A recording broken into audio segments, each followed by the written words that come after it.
Hey Wyandotte, Miss Darling here, reporting live from quarantine. I just want to say thank you to all you that are working hard from home, online, and checking in every day on Schoology to see what's posted and what we're doing today. Today, you saw on Schoology that I will be reading a cute little story to you about teamwork and people sharing good ideas, some bad ideas, and trying to have an overall goal met, but math version. So, without any further ado, let's turn into Cumference and All the King's Tens. The story is written by Cindy Neuschwander and is illustrated by Wayne Geehan.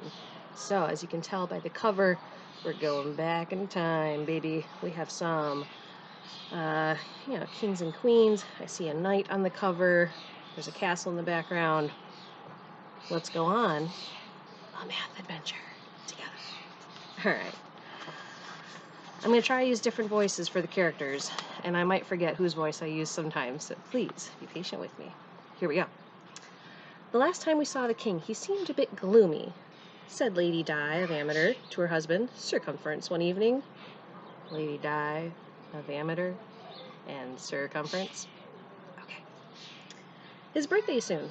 Let's give him a surprise party here at our castle to cheer him up. We can invite people from the entire countryside. That's a fine idea, answered Cumference. We'll plan a huge celebration for him. Right on. Lady Di sent out invitations. Servants rushed to the castle, cleaning and cooking. Carpenters built long wooden tables while seamstresses sewed tents. Guests began arriving in groups each day. More kept coming and coming. Lady Di showed the guests where to stay, but the rooms filled up quickly. The castle is already exploding with guests, and an even bigger group is arriving tomorrow afternoon. She told Cumference one morning, King Arthur's party is tonight, and I'm not ready. We have a royal mess. Cumference nodded.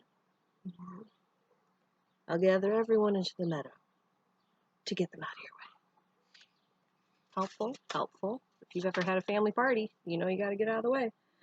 Soon, a large crowd stood in the grassy field outside the castle walls. The king will arrive in a few hours, began Cumference. Let's practice a royal march of greeting. Would everyone step smartly toward the center of the meadow? Pandemonium broke out. Knees marching high, knocked arms swinging wide.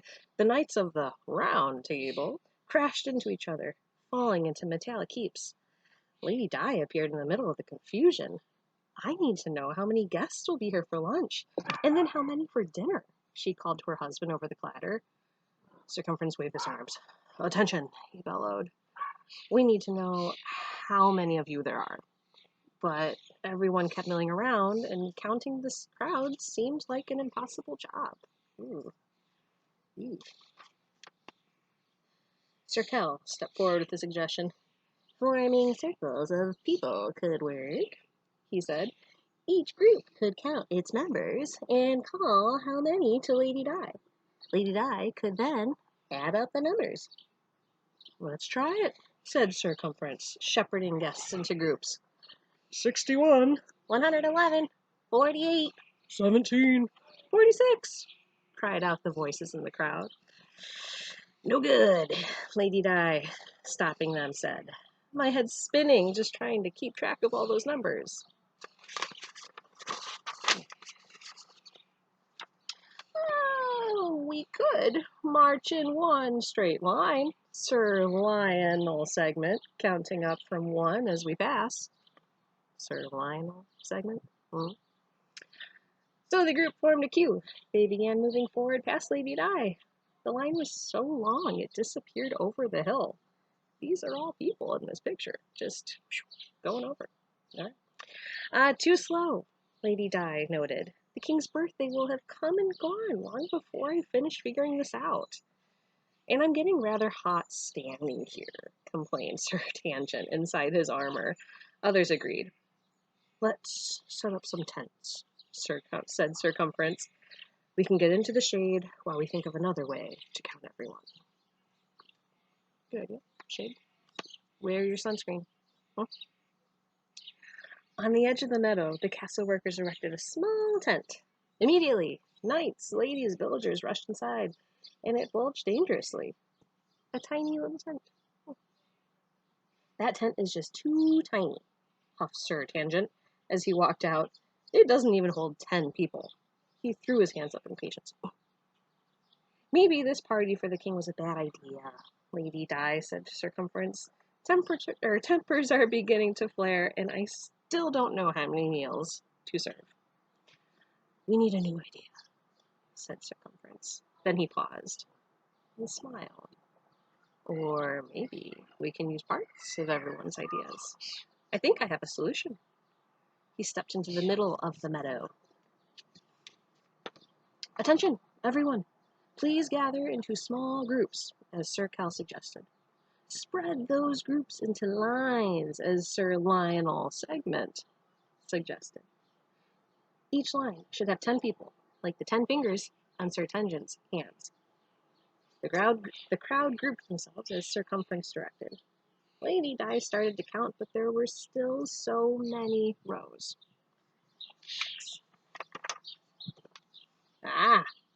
If we put 10 rows together, that would equal 100, she said. That would make this counting go more quickly.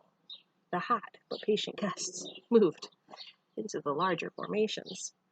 I'm counting 9 groups of 100, said Lady Di. There are also 8 rows of 10 and 1 row with only 7. That's 900 plus 80 plus 7. Now at least I know how many lunches we need. Did the job. Way to go. Then 25 more people arrived from the small town of Lower Number 10. Welcome, Lady Di, smiling, said. Could you get together in rows of 10, and could 3 of you join that line of 7 to make another row of 10? Then 2 groups of 10 joined the other 8 rows of 10 and made a new group of 100. 1 more row of 10 remained, with a lone farmer and his wife standing shyly just beside it. Oh my, now we're up to 1,012 guests, murmured Lady Di. Also, notice these people from an art piece. Classic. Nice. Illustrators. Wait, I skipped a page. Sorry. Several more tents of different sizes were set up to provide shade for everyone. To the left of the tiny tent that fit 9 people or fewer, the castle pitched a bigger tent. It could hold up to 9 rows of 10 or 90. Next to that tent, there was an even bigger one for as many as 9 groups of 100 or 900. An enormous tent was next for crowds of up to 9,000. Imagine the size of that.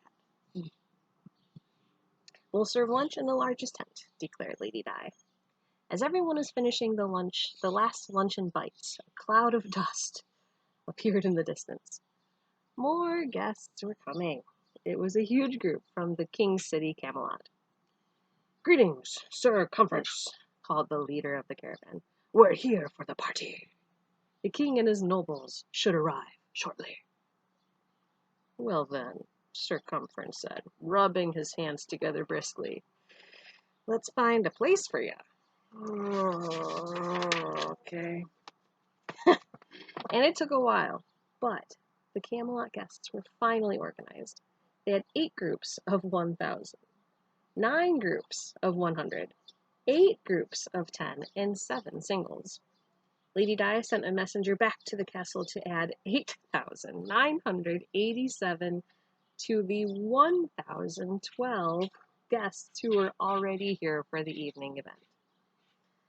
We'll need to put up another huge tent for dinner, said Circumference.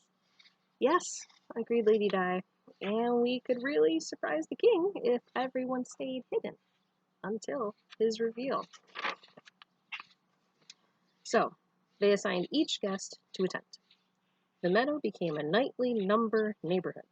There were 9 folks in the first tent, there were 90 in the second, there were 900 in the third, and 9,000 in the 4th tent. The 5th tent was empty, for long wooden tables and benches.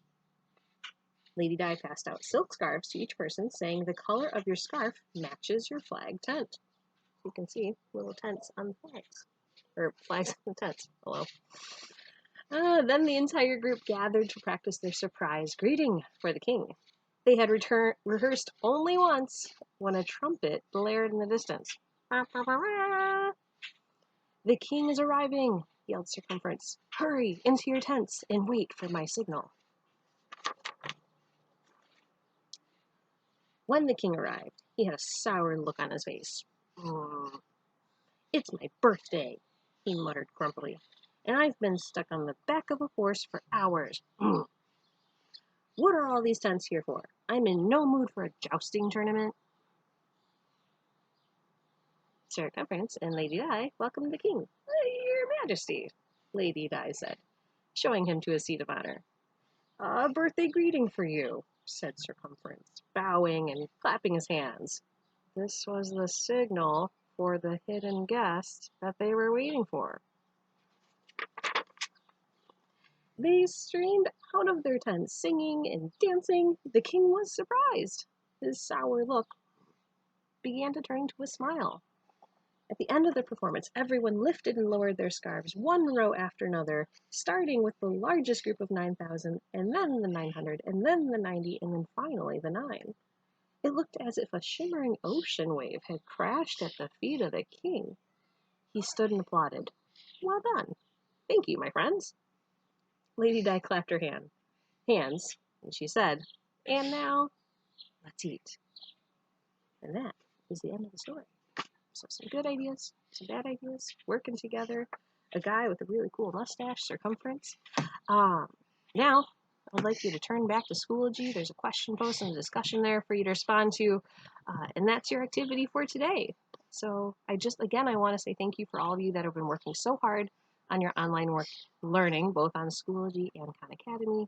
I want to say thank you to those who have just been so positive during this experience and still sharing good memories and good experiences in our optional posts that we have every day.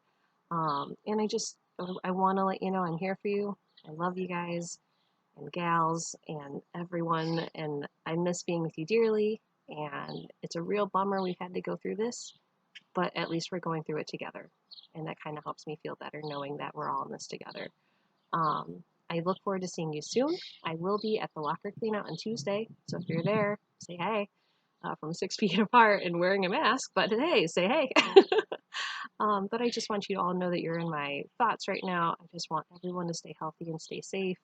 And I'm here for each and one of you. I support each and every one of you. And I've loved being your teacher this year. And it's crazy to think that we only have a week left. So let's crank it out and let's have a great week. See you guys.